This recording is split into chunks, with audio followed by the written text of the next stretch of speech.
Senhoras e senhores, nesse momento convidamos o senhor Ministro de Estado da Integração Nacional, Ciro Gomes, para a sessão plenária.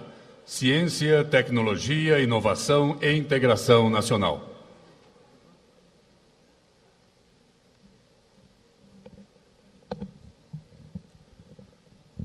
Muito bom dia a todas e a todos. Eu quero cumprimentar meu estimado companheiro, ministro de Estado da Ciência e Tecnologia, Sérgio Rezende, e a toda a sua equipe.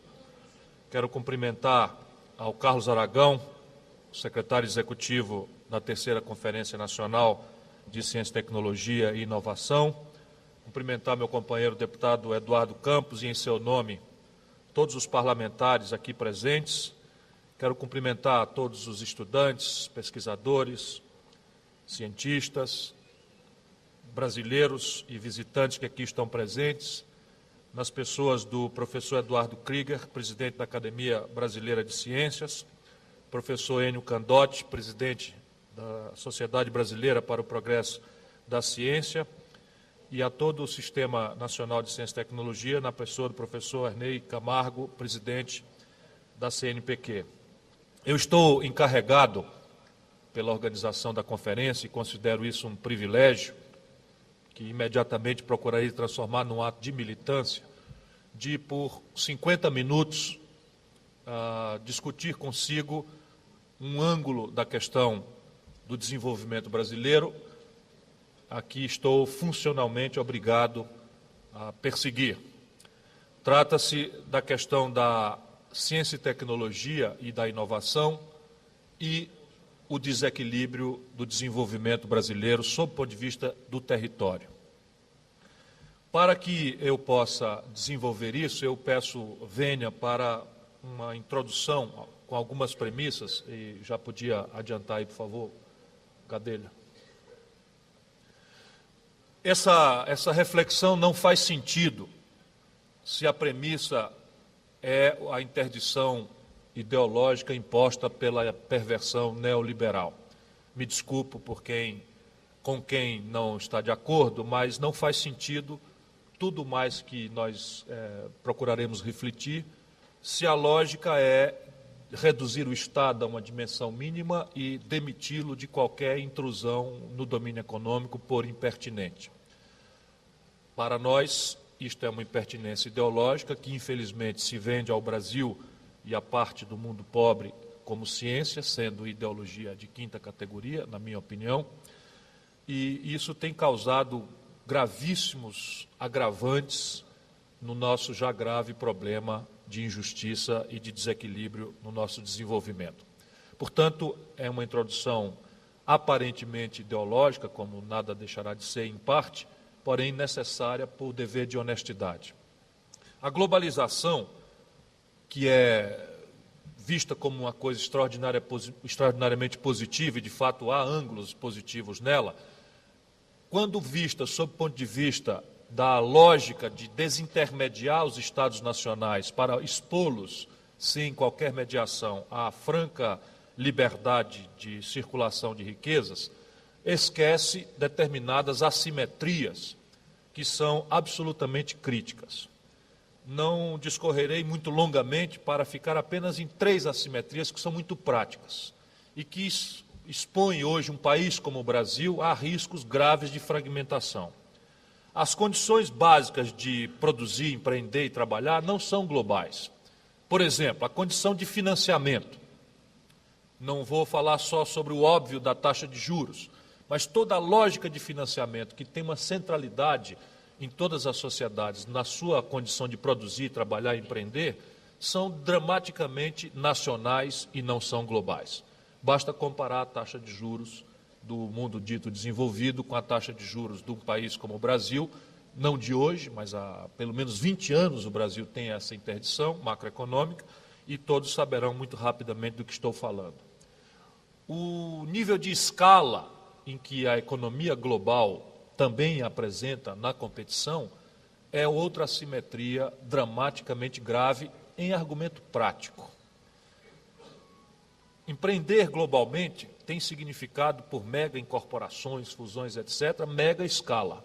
E, invariavelmente, a mega escala apresenta no mercado de consumo bens ou serviços que invariavelmente tem um preço final mais barato do que custa produzir em pequena escala. No caso brasileiro, 7 em cada 10 empregos vêm de economia de pequena escala, que por definição pequenas e médias empresas expostas a competir de forma desintermediada, como o marco neoliberal propõe, não suportam essa competição. E por fim, assunto mais imediatamente afeto a qualificada inteligência que se reúne nesse auditório, por si e pela representação, o domínio tecnológico. Hoje é de tal sensibilidade o impacto do domínio tecnológico em qualidade, em preço, em produtividade, que não é mais razoável supor que qualquer economia com retardo tecnológico possa, assim, impunemente competir desintermediadamente com uma economia qualificada pela ponta tecnológica. E aqui também uma obviedade: o domínio tecnológico não é global, permanece intrinsecamente ainda nacional, ou no máximo regional, a questão do domínio tecnológico. Em sendo verdadeiras as conclusões há 3, 4 anos atrás, apuradas pela Fundação Getúlio Vargas, o Brasil padece de um extenso retardo tecnológico. Em média, diz esse estudo, 3 gerações tecnológicas. Claro que nós não vamos negar a ponta aqui, a ponta acolá, uma excelência aqui e outra acolá, mas na média, nosso padrão produtivo ainda padece de um retardo tecnológico muito extenso. Se nós misturarmos apenas 3 desses, entre vários fatores que poderíamos discorrer, ficará claro então o que eu estou querendo o mais objetivamente possível falar. Uma economia estrangulada num vetor essencial da macroeconomia como seu padrão de financiamento.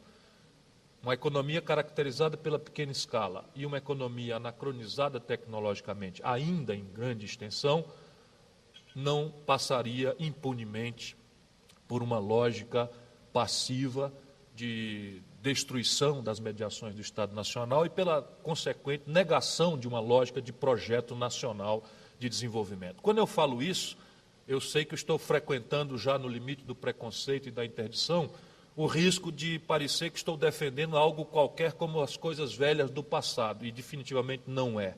Apenas é uma introdução para aquilo que é o tema que eu tenho hoje o privilégio de apresentar aqui, embora, já disse ao Sérgio, vou procurar transformar isso num ato de militância. Não é?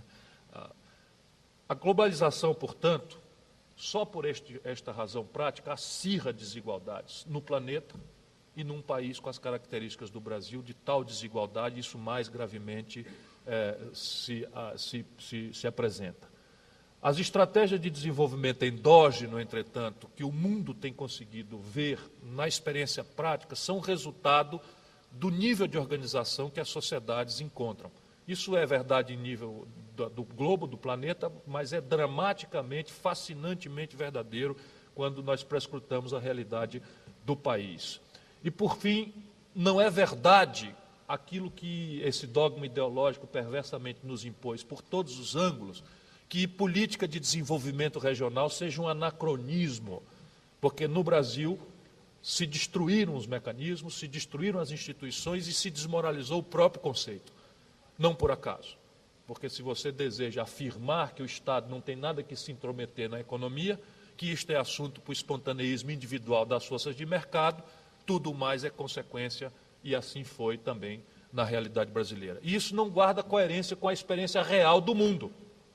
Quem, por exemplo, olhar o que está acontecendo modernissimamente na Europa hoje, tanto no seu primeiro estágio das 15 primeiras nações, quanto nesse novo e especial estágio da incorporação dos chamados países do leste europeu, saberá o que eu estou querendo dizer.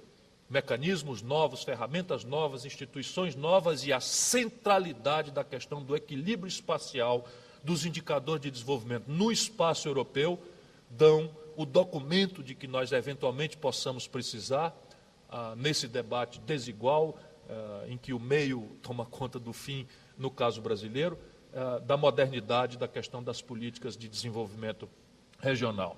Em contrafração, o que nós temos de lógica no Brasil, estamos tentando superar graças à força política do presidente Lula, é basicamente um quadro em que as desigualdades regionais não só estão aguda